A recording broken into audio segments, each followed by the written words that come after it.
सभी को जय श्री कृष्ण। अभी उत्तम महीना माघ का महीना चल रहा है और आज माघ मास के कृष्ण पक्ष की गुरुवार है और गुरुवार पे हमें बृहस्पति देव भगवान विष्णु कथा जरूर श्रवण करनी चाहिए। इस कथा श्रवण करने मात्र से हमारे घर से दुख कम होता है और सुख में बढ़ोतरी होती है। इस दिन भगवान विष्णु के पूजन के साथ साथ कथा श्रवण भी जरूर करना चाहिए। तो आइए हम कथा श्रवण करते हैं और यह कथा पूरी जरूर सुने, क्योंकि आधा कथा श्रवण करने से दोष लगता है। इस कारण से जब भी आप कथा प्रारंभ करें तो इसे पूरी कथा सुननी चाहिए। जब आप पूरी कथा श्रवण करेंगे तभी आपको पूरा फल प्राप्त होगा। तो आइए हम कथा श्रवण करते हैं। बोलिए विष्णु भगवान की जय, बोलिए बृहस्पति देव की जय। भारतवर्ष में एक प्रतापी और महादानी राजा राज्य करता था। वह नित्य गरीब और ब्राह्मणों की सहायता करता था। यह बात उसकी रानी को अच्छी नहीं लगती थी। वह न तो गरीब को दान देती थी और न ही भगवान का पूजन करती थी और राजा को भी दान देने से मना किया करती थी। एक दिन राजा शिकार खेलने वन को गए हुए थे तो रानी महल में अकेली थी। उसी समय बृहस्पति देव साधु का वेश बनाकर राजा के महल में भिक्षा के लिए गए और भिक्षा मांगने लगे। तो रानी ने भिक्षा देने से इनकार कर दिया और कहा, हे साधु महाराज, मैं तो दान पुण्य से तंग आ गई हूँ। मेरा पति सारा धन लुटाते रहते हैं। मेरी इच्छा है कि हमारा सारा धन नष्ट हो जाए और फिर न रहेगा बांस और न बजेगी बांसुरी। साधु ने कहा, हे देवी, तुम तो बड़ी विचित्र हो। धन संतान तो सभी चाहते हैं, पुत्र और लक्ष्मी तो पापी के घर में भी होना चाहिए। यदि तुम्हारे पास अधिक धन है तो भूखों को भोजन दो, प्यासों को पानी पिलाओ, मुसाफिरों के लिए धर्मशालाएं खुलवाओ। जो निर्धन अपनी कुंवारी कन्या का विवाह नहीं कर सकते हैं उनका विवाह करा दो। ऐसा और कई काम है जिनके करने से तुम्हारा यश लोक परलोक में फैलेगा। परंतु रानी पर उपदेश का कोई प्रभाव न पड़ा। वह बोली, महाराज, आप मुझे कुछ न समझाएं। मैं ऐसा धन नहीं चाहती जो हर जगह बांटती फिरूं। साधु ने उत्तर दिया, यदि तुम्हारी ऐसी ही इच्छा है तो तथास्तु। तुम ऐसा करना कि बृहस्पतिवार को घर लीपकर पीली मिट्टी से अपना सिर धोकर स्नान करना और भट्ठी चढ़ाकर कपड़े धोना। ऐसा करने से तुम्हारा सारा धन नष्ट हो जाएगा। इतना कहकर वह साधु महाराज वहां से चले गए। साधु के अनुसार कई बातों को पूरा करते हुए रानी को केवल 3 बृहस्पतिवार ही बीते थे कि उसका समस्त धन संपत्ति नष्ट हो गया। भोजन के लिए राजा का परिवार तरसने लगा। तब एक दिन राजा ने रानी से बोला, हे रानी, तुम यहीं रहो, मैं दूसरे देश को जाता हूँ, क्योंकि यहाँ पर सभी लोग मुझे जानते हैं, इसलिए मैं कोई छोटा कार्य नहीं कर सकता। ऐसा कहकर राजा परदेश चला गया। वहाँ वह जंगल से लकड़ी काट कर लाता और शहर में बेचता। इस तरह वह अपना जीवन बिताने लगा। इधर राजा के परदेश जाते ही रानी और दासी दुखी रहने लगी। एक बार जब रानी और दासी को 7 दिन तक भोजन बिना रहना पड़ा तो रानी ने अपनी दासी से कहा, हे दासी, पास ही के नगर में मेरी बहन रहती है, वह बड़ी धनवान है। तू उसके पास जा और कुछ ले आ, ताकि थोड़ी बहुत गुजर बसर हो जाए। दासी रानी की बहन के पास गई। उस दिन गुरुवार था और रानी की बहन उस बृहस्पतिवार व्रत की कथा सुन रही थी। दासी ने रानी की बहन को अपनी रानी का संदेश दिया, लेकिन रानी की बड़ी बहन ने कोई उत्तर नहीं दिया। जब दासी को रानी की बहन से कोई उत्तर न मिला तो वह बहुत दुखी हुई और गुस्सा भी आया। दासी ने वापस आकर रानी को सारी बात सुना दी। सुनकर रानी ने अपने भाग्य को कोसा। उधर रानी की बहन ने सोचा कि मेरी बहन की दासी आई थी, परंतु मैं उससे नहीं बोला, इससे वह बहुत दुखी हुई होगी। कथा सुनकर और पूजन को समाप्त करके वह अपने बहन के घर आई और कहने लगी, हे बहन, मैं बृहस्पतिवार का व्रत कर रही थी, तुम्हारी दासी मेरे घर आई, परंतु जब तक कथा होती तब तक न तो उठते और न ही बोलते हैं, इसलिए मैंने नहीं बोला। कहो दासी, क्यों आई थी? रानी बोली, बहन, तुमसे क्या छुपाऊं, हमारे घर में खाने तक को अनाज नहीं था। ऐसा कहते कहते रानी की आंखें भर आई। उसने दासी समेत पिछले 7 दिनों से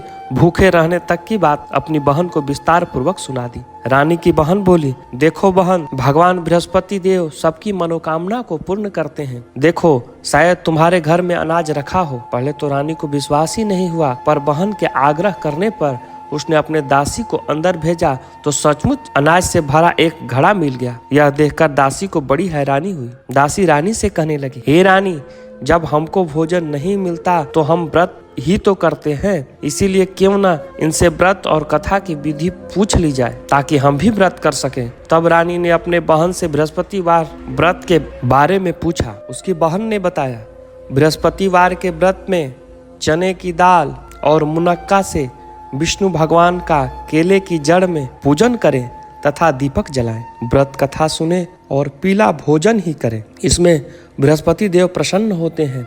व्रत और पूजन विधि बतलाकर रानी की बहन अपने घर लौट आई। 7 दिन के बाद जब गुरुवार आया तो रानी और दासी ने व्रत रखा। घुड़साल में जाकर चना और गुड़ ले आई। फिर उसने केले की जड़ तथा विष्णु भगवान का पूजन किया। जब पीला भोजन कहाँ से आए, इस बात को लेकर दोनों बड़ी दुखी थी। चूंकि उन्होंने व्रत रखा था, इसलिए बृहस्पति देव उनसे प्रसन्न थे। इस कारण से वे एक साधारण व्यक्ति का रूप धारण करके 2 थाल में सुंदर पीला भोजन दासी को दे गए। भोजन पाकर दासी प्रसन्न हुई और फिर रानी के साथ मिलकर भोजन ग्रहण किया। इसके बाद वे सभी गुरुवार को व्रत और पूजन करने लगे। बृहस्पति भगवान की कृपा से उनके पास फिर से धन संपत्ति आ गए, परंतु रानी फिर से पहले की तरह आलस्य करने लगी। तब दासी बोली, देखो रानी, तुम पहले भी इसी प्रकार आलस्य करती थी। तुम्हें धन रखने में कष्ट होता था, इस कारण सभी धन नष्ट हो गया, और जब जब भगवान बृहस्पति की कृपा से धन मिला है तो तुम्हें फिर से आलस्य हो रहा है। रानी को समझाते हुए दासी कहती है कि बड़ी मुसीबतों के बाद हमने यह धन पाया है, इसीलिए हमें दान पुण्य करना चाहिए, भूखे मनुष्य को भोजन कराना चाहिए और धन को शुभ कार्यों में खर्च करना चाहिए, जिससे तुम्हारे कुल यश बढ़ेगा, स्वर्ग की प्राप्ति होगी और पितृ प्रसन्न होंगे।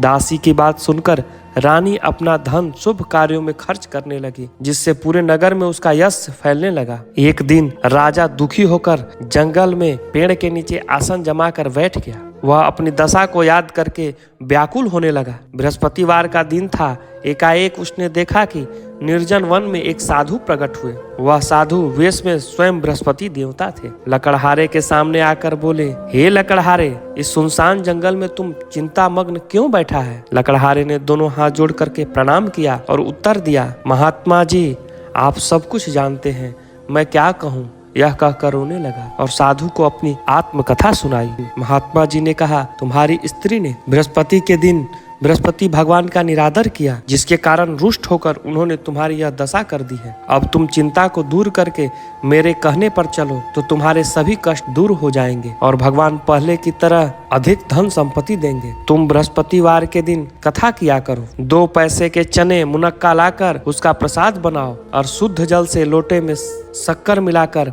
अमृत तैयार करो। कथा के पश्चात अपने सारे परिवार और सुनने वालों प्रेमियों में अमृत व प्रसाद बांटकर आप भी ग्रहण करो। ऐसा करने से भगवान तुम्हारी मनोकामना पूर्ण करेंगे। साधु के ऐसे वचन सुनकर लकड़हारा बोला, हे प्रभु, मुझे लकड़ी बेचकर इतना पैसा नहीं मिलता है जिससे मैं भोजन के उपरांत कुछ बचा सकूं। मैंने रात्रि में अपने स्त्री को व्याकुल देखा है और मेरे पास कुछ भी नहीं है जिससे मैं उसकी खबर मंगा सकूं। साधु ने कहा, हे लकड़हारे, तुम भी किसी बात की चिंता मत करो। बृहस्पति के दिन तुम रोजाना की तरह लकड़ियां लेकर शहर को जाओ। तुमको रोज से दुगना धन प्राप्त होगा, जिसे तुम भली भांति भोजन कर लोगों तथा बृहस्पति देव की पूजा का सामान भी आ जाएगा। इतना कहकर साधु अंतर्ध्यान हो गया। धीरे धीरे समय बीत जाने के बाद फिर से बृहस्पतिवार का दिन आया। लकड़हारा जंगल में लकड़ी काटकर किसी शहर में बेचने को गया। उसे उस दिन और दिन से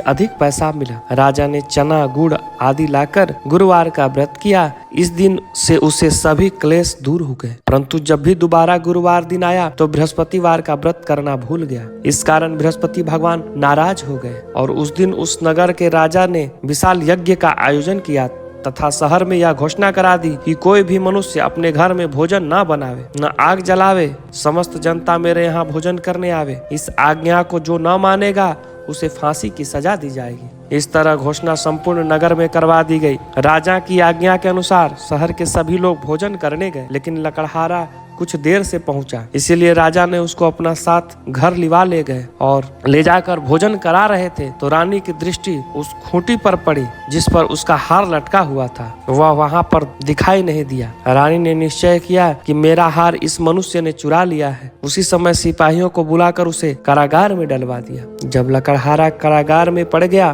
तो बहुत दुखी होकर विचार करने लगा कि न जाने कौन से पूर्व जन्म के कर्म से मुझे यह दुख प्राप्त हुआ है, और उस साधु को याद करने लगा जो जंगल में मिला था। उसी समय तत्काल बृहस्पति देव साधु के रूप में प्रकट हुए और उसकी दशा को देखकर कहने लगे, अरे मूर्ख, तूने बृहस्पतिवार के दिन कथा नहीं करी, इस कारण तुझे दुख प्राप्त हुआ है।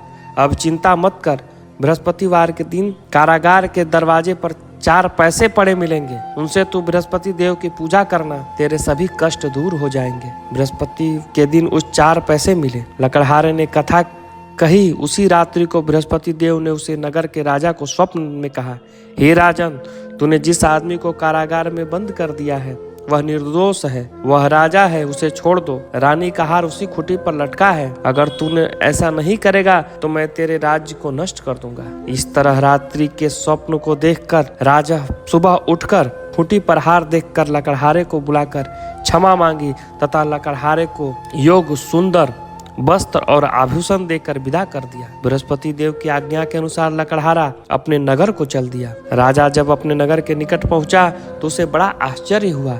नगर में पहले से अधिक बाग, तालाब, कुएं, बहुत सी धर्मशालाएं, मंदिर आदि बन गई है।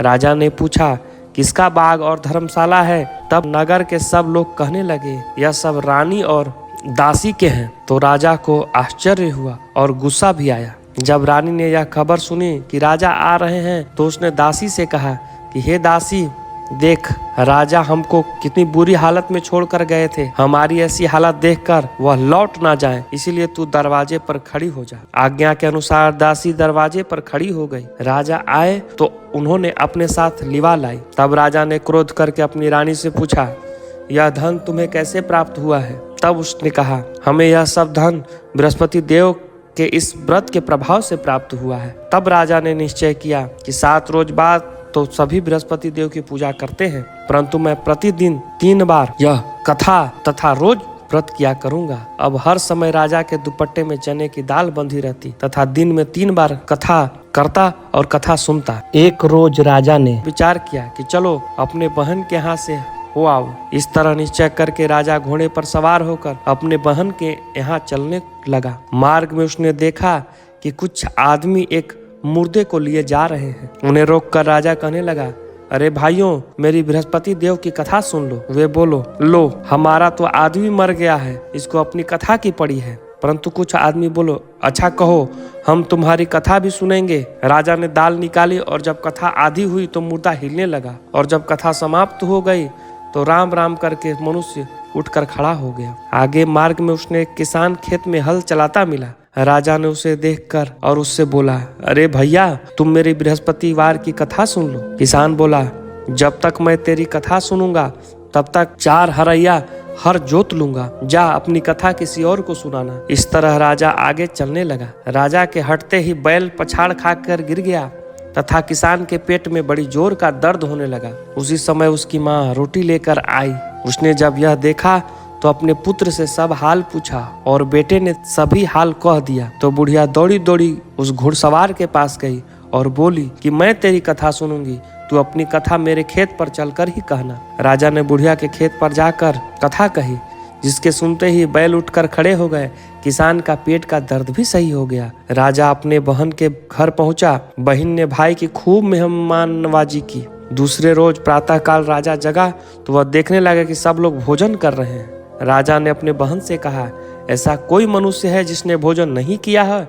वह मेरी बृहस्पतिवार की कथा सुन ले। बहन बोली, हे भैया, यह देश ऐसा ही है कि पहले यहाँ लोग भोजन करते हैं, बाद में दूसरा काम करते हैं। अगर कोई पड़ोस में हो तो देख आती हूँ।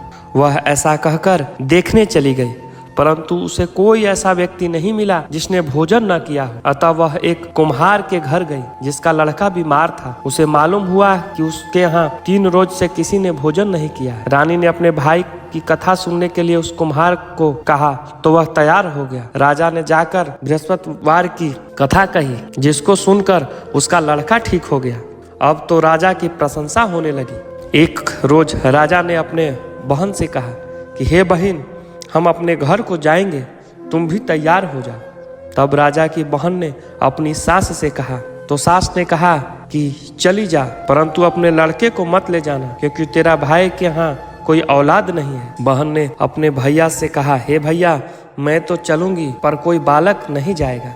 राजा बोला जब कोई बालक नहीं चलेगा तब तुम भी क्या करोगी। बड़े दुखी मन से राजा अपने नगर को लौट आया। राजा ने अपनी रानी से कहा कि हम निर्वंशी हैं, हमारा मुख देखने का धर्म नहीं है और कुछ भोजन आदि नहीं किया। रानी बोली हे प्रभु, बृहस्पति देव ने हमें सब कुछ दिया है, वह हमें औलाद भी अवश्य देंगे। उसी रात को बृहस्पति देव ने राजा को स्वप्न में कहा हे राजा उठ, सभी सोच त्याग दे, तेरी रानी गर्भ से है। राजा की बात यह सुनकर बड़ी खुशी हुई और 9वें महीने में उसके गर्भ से एक सुंदर पुत्र उत्पन्न हुआ। तब राजा बोला हे रानी, स्त्री बिना भोजन के रह सकती है पर बिना कहे नहीं रह सकती है। जब मेरी बहन आवे तो तुम उससे कुछ मत कहना। रानी ने सुनकर हाँ कर दिया। जब राजा की बहन ने यह शुभ समाचार सुना तो वह बड़ी खुश हुई तथा बधाई लेकर अपने भाई के यहाँ आई। तब रानी ने कहा घोड़ा चढ़कर तो नहीं आई, गधी चढ़ के आई। राजा की बहन बोली भाभी,